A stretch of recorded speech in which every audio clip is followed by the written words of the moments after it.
नमस्कार दोस्तों, मेरा नाम श्री प्रकाश राय है और प्रस्तुत है मेरे द्वारा रचित खंडकाव्य नवयुगांतर। आशा है कि आप सभी को यह रचना पसंद आएगी। कृपया इसे लाइक करें, शेयर करें और चैनल को सब्सक्राइब करें।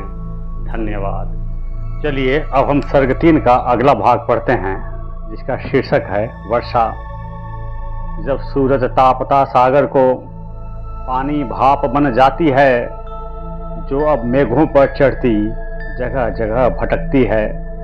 जब भारत का कोई कोना शुष्क और बेजान हुआ, नमी और उर्वरता से जब धरती अनजान हुआ, पथरीले खेतों पर तब उमड़ उमड़ के बादल आए, जहां जहां आवश्यकता थी रिमझिम बूंदें बरसाए।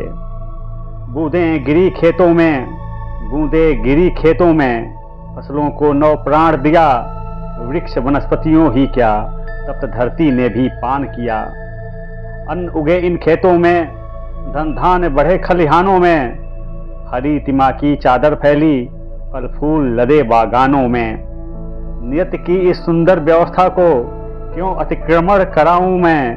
हे शु तुम बोलो क्यों मरण नींद सुलाऊं मैं। कैसे श्रमसिक्त इन खेतों पर मैं विष बूंदे बरसाऊं। तांडव को कैसे स्वीकारूं, क्यों जीवन राग मिटाऊं। सर्ग 3 का अगला भाग है ऋषि परंपरा। सप्त ऋषियों के तप से यह धरती साकार हुई। कितने नर पुष्प उगे धरती पर, मातृत्व निहाल हुई। पहले कभी मैं धरणी वीर प्रसूता कहलाती थी। मेरी गोंद में रत्नाकर लहराता, देवों को ललचाता था। शूरवीर नरनाहर ज्ञानी जन जिनसे जग इतराई।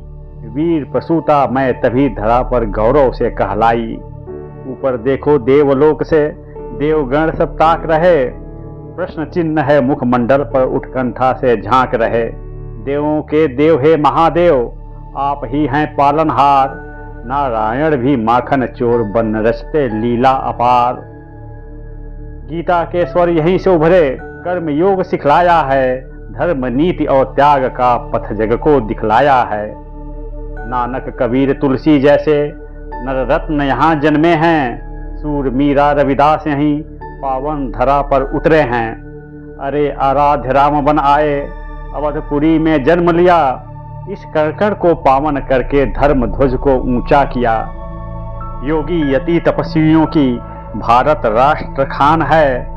कैसे विनाश करने को बोलूं, यह देवों का जन्म स्थान है।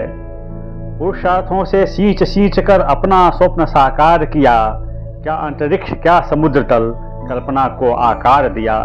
कभी सुनामी कभी झंझावत, भूकंप से आक्रोश करूं।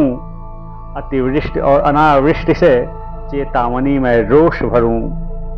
यह मेरा उग्र स्वरूप भी जब कोई सबक न मान सका।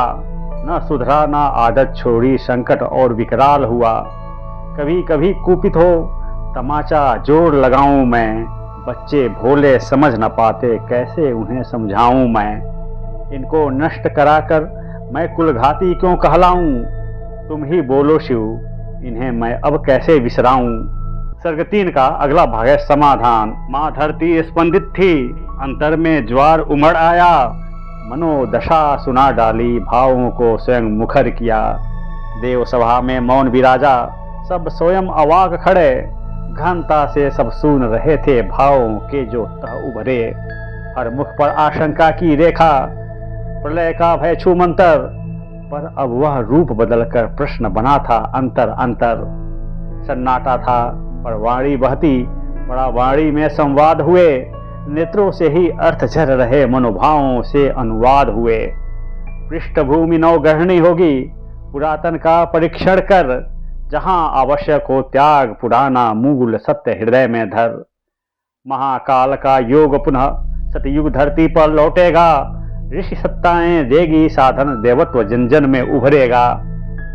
सहभागी होंगे सब मिलकर, संतुलन का सेतु रचाएंगे। अंधकार के गर्भ से मां नव प्रभात को लाएंगे। ये समझ आश्वस्त हुई तब धरती मां की कंपित देह। अश्रु बने थे मोती जैसे, वेदना थी पर अंतर में स्नेह। बोली अन्न उगाया सबके हित, वन पर्वत सरिता दी दान। पर नर के अंतर में क्यों उग आया लोभ अभिमान।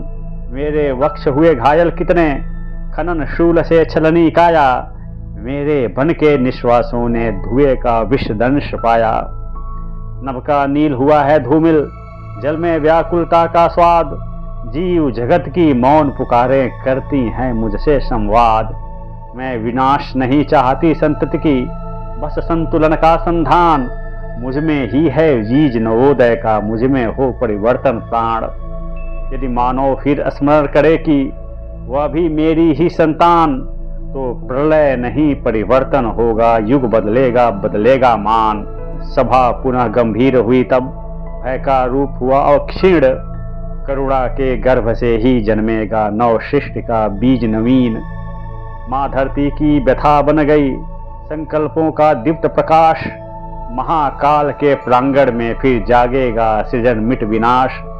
और देव ऋषि प्रकृति सबने एक बतलिया उसी क्षण, विनाश नहीं परिवर्तन होगा, युग में होगा नव स्पंदन।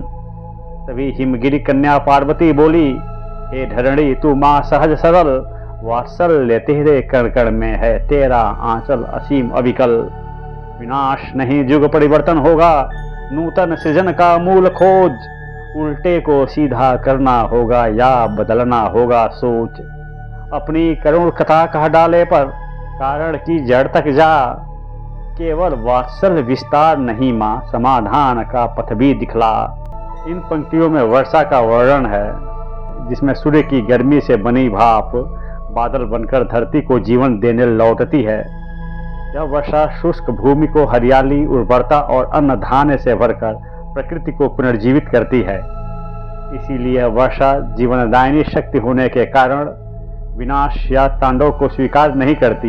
इन पंक्तियों में भारत भूमि को ऋषियों, सप्तर्षियों और संत महात्माओं की तपोभूमि बताया गया है, जहाँ से ज्ञान, धर्म और संस्कृति का उदय हुआ। यहाँ राम, कृष्ण, नानक, कबीर, तुलसी, मीरा जैसे महापुरुषों ने मानवता को धर्म, कर्म योग और भक्ति का मार्ग दिखाया। इसीलिए यह देवभूमि पुरुषार्थ और आध्यात्मिक गौरव का प्रतीक होने के कारण विनाश या तांडव को स्वीकार नहीं करती। इन पंक्तियों में माँ धरती, देव सभा और प्रकृति के बीच संवाद के माध्यम से विनाश के स्थान पर समाधान और संतुलन की आवश्यकता को दर्शाया गया है। मानव के लोभ, प्रदूषण और अतिक्रमण से प्रकृति घायल हुई है, पर धरती विनाश नहीं बल्कि परिवर्तन और सुधार चाहती है। अंत में सभी देव, ऋषि और प्रकृति मिलकर यह संकल्प लेते हैं कि युग का परिवर्तन कर सृजन, संतुलन और नई चेतना को जन्म दिया जाएगा।